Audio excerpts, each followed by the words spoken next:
Hello students, myself Mayur Acharya on the behalf of Unity Public School English Medium Kamraj Surat welcomes all of you. Today I will summarize chapter first of second semester. Let's start social science standard social religious reforms.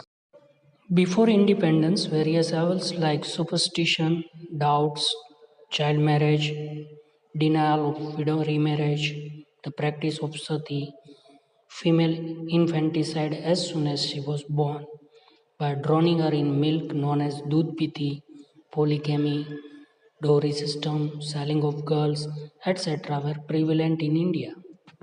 आज़ादी से पहले हमारे देश में superstition यानी कि अंधविश्वास, संदेह करना, बाल विवाह, विधुर स्त्रियों की पुनः शादी का प्रतिबंध, सती प्रथा, जन्म होने के तुरंत बाद बच्ची को मार देना, जिस प्रथा को दूध पीती प्रथा कहते थे, पोलीगामी यानी बहुपत्नीत्व प्रथा, दहेज प्रथा, बच्चियों को बेच देना इत्यादि कुरिवाज प्रचलित थे। Renaissance came with Western education. Raja Ram Mohan Roy, who was born in 1772 CE at Radhanagar village in Hooghly district of Bengal, was the first social reformer of Indian society. Western education से समाज में एक नव जागृति की लहर आई। ये सब कुरिवाजों को दूर करने के लिए आंदोलन हुए। राजा राम मोहन रॉय भारतीय समाज के सबसे पहले समाज सुधारक के तौर पर जाने जाते हैं। राजा राम मोहन रॉय का जन्म 1772 में बंगाल के हुगली जिले के राधानगर गांव में हुआ था। He protested strongly against the evil practices of sati, child marriage, caste system, the ritual female infanticide, etc., and made great efforts to abolish them from Indian society. राजा राम मोहन रॉय ने सती प्रथा, बाल विवाह, ज्ञाति प्रथा, बच्ची को दूध पीती करने का रिवाज इत्यादि कुरिवाजों का उग्र विरोध किया और भारतीय समाज से उसे दूर करने के लिए आंदोलन चलाए। He started two newspapers, the Samvad Kaumudi in Bengali and the Mirad-ul-Akbar in Persian. उन्होंने 1821 में बंगाली भाषा में संवाद कौमुदी और 1822 में पर्शियन भाषा में मिरात उल अखबार नामक दो समाचार पत्र शुरू किए। He established the Brahmo Samaj in 1828 CE, also established a Hindu college in Kolkata. राजा राम मोहन रॉय ने 1828 में ब्रह्मो समाज की स्थापना की। उन्होंने कोलकाता में हिंदू कॉलेज की भी स्थापना की। He recommended many changes to the British government like freedom of press, freedom of speech, women's rights, keeping the judiciary and the administration separate, etc. उन्होंने ब्रिटिश गवर्नमेंट को अखबारी स्वातंत्र, वाणी स्वातंत्र, स्त्री अधिकार एवं कारोबारी तंत्र को न्याय तंत्र से अलग रखना जैसे विषयों के बदलाव के लिए अनुरोध किया। Raja Ram Mohan Roy requested the British government to legally ban the sati system. Raja Ram Mohan Roy ने सती प्रथा को कानूनी तौर पर प्रतिबंधित करने के लिए ब्रिटिश गवर्नमेंट को अनुरोध किया। So in 1829 British governor lord William Bentinck frame a law banning the sati system. इसके परिणाम स्वरूप 1829 में British governor lord William Bentinck ने सती प्रथा को प्रतिबंधित करता कानून बनाया। Thus, in the 19th century, Raja Ram Mohan Roy laid the foundation for a new awakening with social and political revolutions. इस तरह राजा राम मोहन रॉय ने 19वीं सदी में सामाजिक, धार्मिक और राजकीय तौर पे नव जागृत भारत की नींव रखी। Raja Ram Mohan Roy pass away in 1833 at Bristol in England. Raja Ram Mohan Roy का इंग्लैंड के ब्रिस्टल में 1833 में निधन हुआ। He was the first social reformer of India. वह भारत के प्रथम समाज सुधारक थे। Swami Dayanand Saraswati was born at Tankara village near Morbi in Saurashtra. Swami Dayanand Saraswati का जन्म सौराष्ट्र के मोरबी के पास टंकारा गांव में हुआ था। He renounced his house and family at a tender age in order to search for enlightenment and truth. सत्य की शोध के लिए छोटी उम्र में ही उन्होंने घर परिवार को त्याग दिया था। He traveled all over the country for 15 years. Thereafter, he became an ascetic, means sannyasi, and studied the Vedas and other Hindu literature with Swami Vivekanand in Mathura.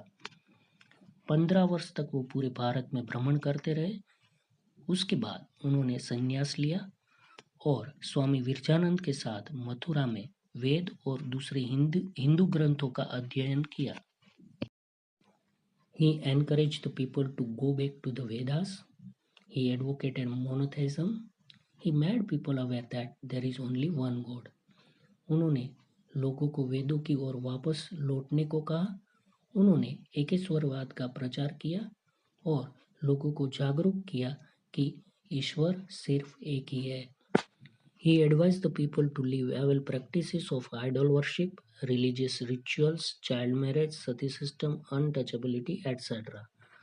उन्होंने लोगों को मूर्ति पूजा, क्रियाकांड, बाल विवाह, सती प्रथा, अस्पृश्यता इत्यादि कुरिवाजों का त्याग करने की सलाह दी।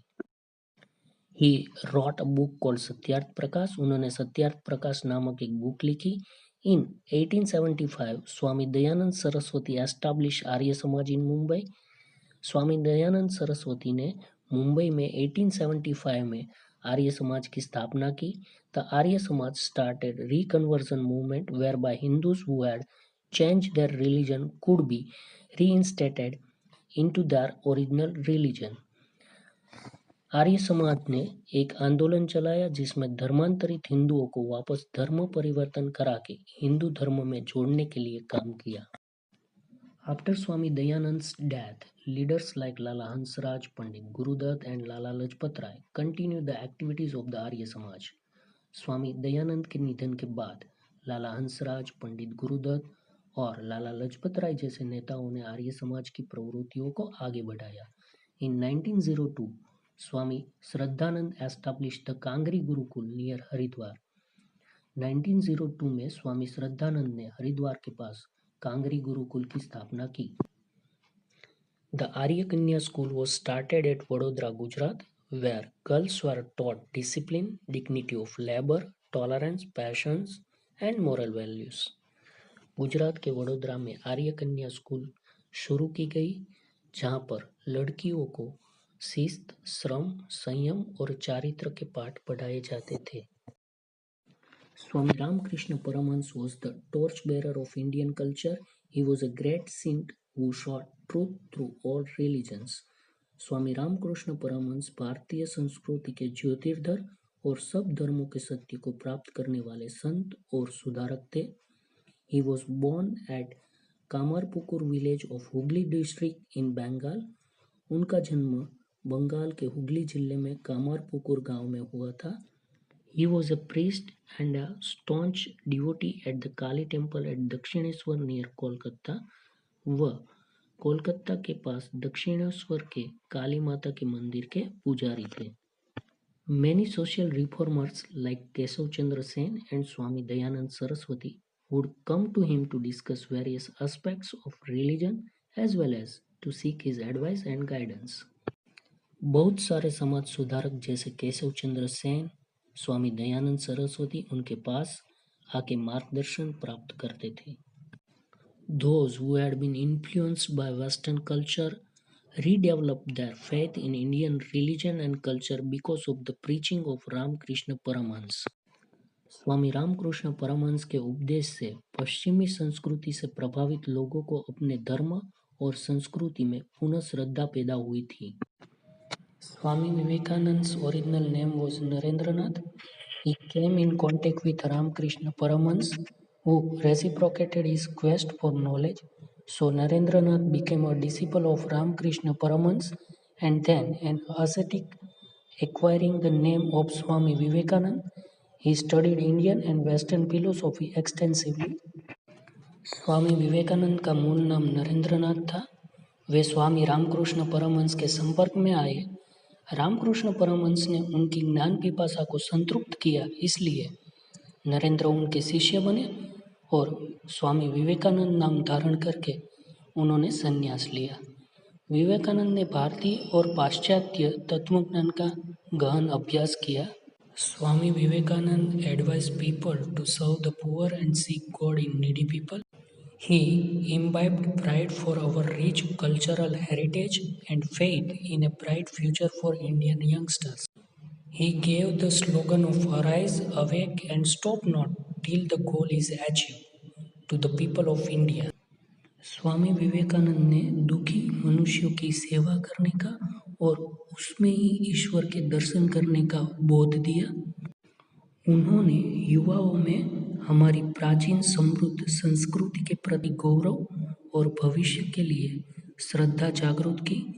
उन्होंने भारतीयों को उठो, जागो और ध्येय प्राप्ति तक कार्यरत रहो ऐसा सूत्र दिया।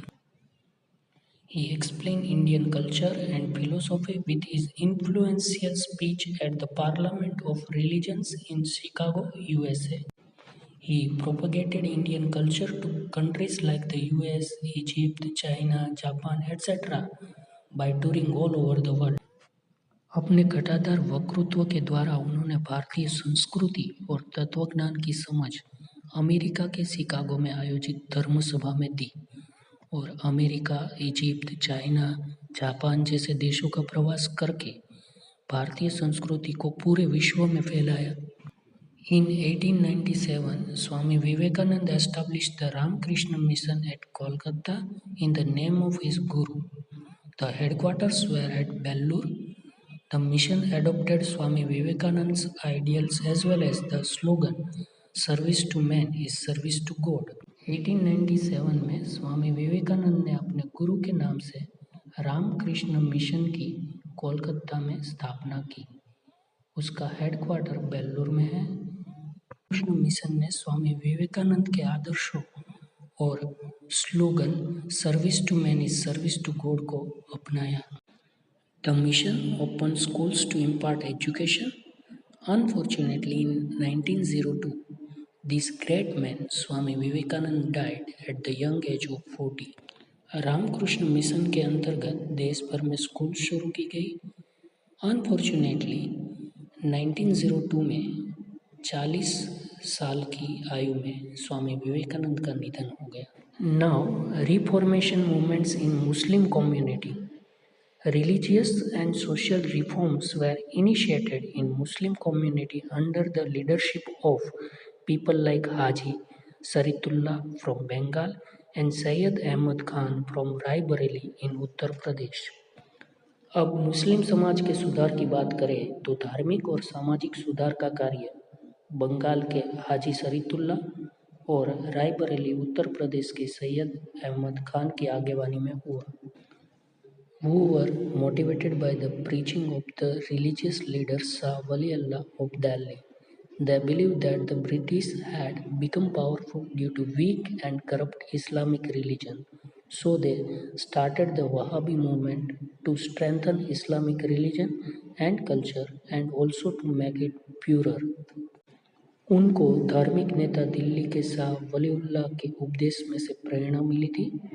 उनका मानना था कि इस्लाम धर्म दूषित होने से देश पर अंग्रेजों ने अपनी सत्ता जमाई थी। उन्होंने इस्लाम धर्म और संस्कृति को मजबूत और शुद्ध करने के लिए वहाबी मूवमेंट चलाई थी। Sir Syed Ahmad Khan was the first reformer of Muslim society. He advocated the idea of English education as a means to reform the Muslim community of its orthodox attitude. Sir Syed Ahmad Khan Muslim समाज के पहले सुधारक थे। उन्होंने मुस्लिम समाज को अपने रूढ़िचुस्त विचारधारा में सुधार के लिए इंग्लिश एजुकेशन की हिमायत की। He started a magazine named Tahzib-ul-Aghlab in 1870 and established Aligarh Muslim College in 1875, known as Aligarh Muslim University today. उन्होंने तहज़ीब अल अगलब नाम का मैगजीन 1870 में शुरू किया और 1875 में अलीगढ़ मुस्लिम कॉलेज की स्थापना की, जो आज अलीगढ़ मुस्लिम यूनिवर्सिटी के नाम से जानी जाती है। He opposed the veil system, means burqa pratha, child marriages, and supported widow remarriage This college later became famous as the Aligarh Muslim University. उन्होंने बुर्का प्रथा और बाल विवाह का विरोध किया और विधवा पुनर्विवाह को सपोर्ट किया। अलीगढ़ मुस्लिम कॉलेज बाद में अलीगढ़ मुस्लिम यूनिवर्सिटी के नाम से प्रसिद्ध हुई। The Shiromani Gurudwara Prabandhak Samiti was formed with an objective to recognize religious practice and remove evil practices from Gurudwaras to impart religious and English education to Sikhs. Khalsa College and schools were set up in Amritsar. शिरोमणि गुरुद्वारा प्रबंधक समिति की स्थापना धार्मिक रिवाजों में सुधार और सिख समाज के कुरिवाजों को दूर करने के लिए एवं सिख समाज में धार्मिक और इंग्लिश एजुकेशन के प्रसार के हेतु से हुई। अमृतसर में खालसा कॉलेज और स्कूल शुरू की गई। Parsi youths who had acquired English education established रहनुमा मजदरियान सभा in 1851. Dadabhai Naoroji was the leader of this सभा। पारसी युवा जिन्होंने इंग्लिश एजुकेशन लिया था उन्होंने रहनुमा मजदरियान सभा की स्थापना 1851 में की। The Sabha started a periodical named Rasta Guptar. Mr. K.R. Kama and Mr.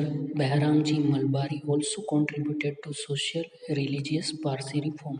Shri K.R. कामा और श्री बहरामजी मलबारी ने पारसी समुदाय में सामाजिक धार्मिक सुधार में अपना योगदान दिया। Both of them propagated education, opposed child marriage, and encouraged widow remarriage.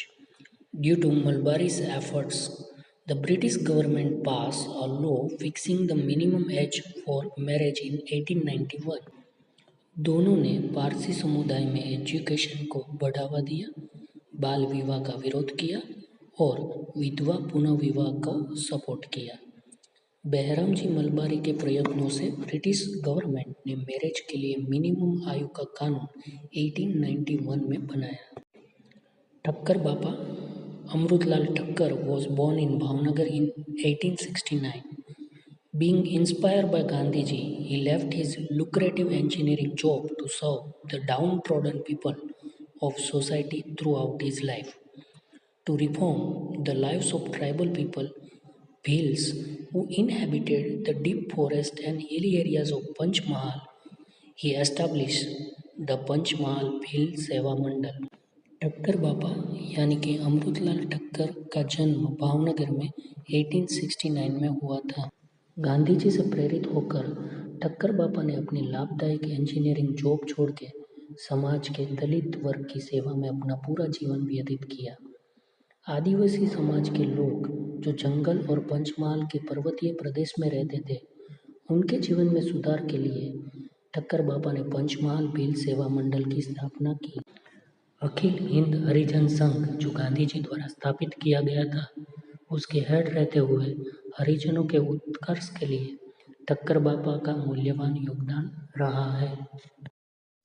Thanks friends and have a good day.